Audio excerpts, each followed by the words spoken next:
Dá o start. Pô, quer tirar o capacete? Não, eu fui com luva. Tira a luva, dá aqui, ó. Não, segura aí que se o alemão cair eu vou ajudar ele. Segura aí, segura aí. Vai sem não. Tá filmando, tá, segura aí. Acelera, Schumacher! Vai pelo bunda mole, cara. Aê! Aê, o caralho, volta! Amarelo! Não, aí não, porra!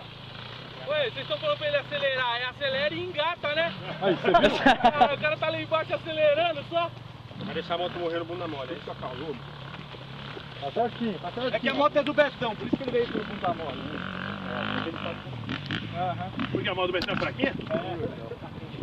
Tá acostumado a subir morro. Acostumado a andar em garça, com a cupim. Aí, ó, a moto tá acostumada a andar em garça, não pega a subida. Já chamamos entrevistar o Juca Bala. O que você tá achando dessa subida maravilhosa? Tá boa, Tá? mas só na segunda que eu consigo. É? Na primeira eu não consigo. Vou colocar o listinho no seu negócio aí. Colocar no seu negócio. Agora o piloto se preparando. A casca da banana no meu negócio. Também mandei, né? Parar, vai aquela porra. Eu já que você inverter. A galera reunida. Isso aí. Aqui vamos, bro. Ó. Cobra fumar.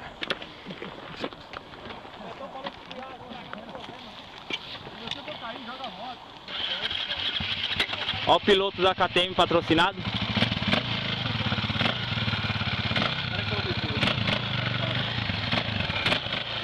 Vai lá, mestre.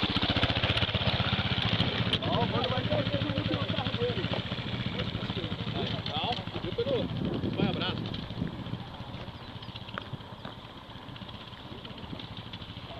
Ele não subiu por aqui, então? O técnico dele, dando as dicas. Mas sem no bunda mole.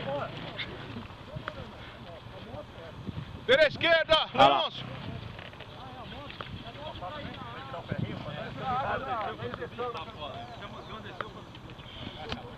Vai lá, Fran.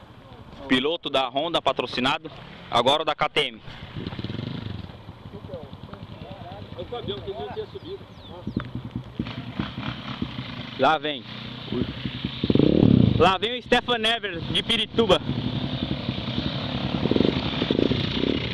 Ó. Foi fácil.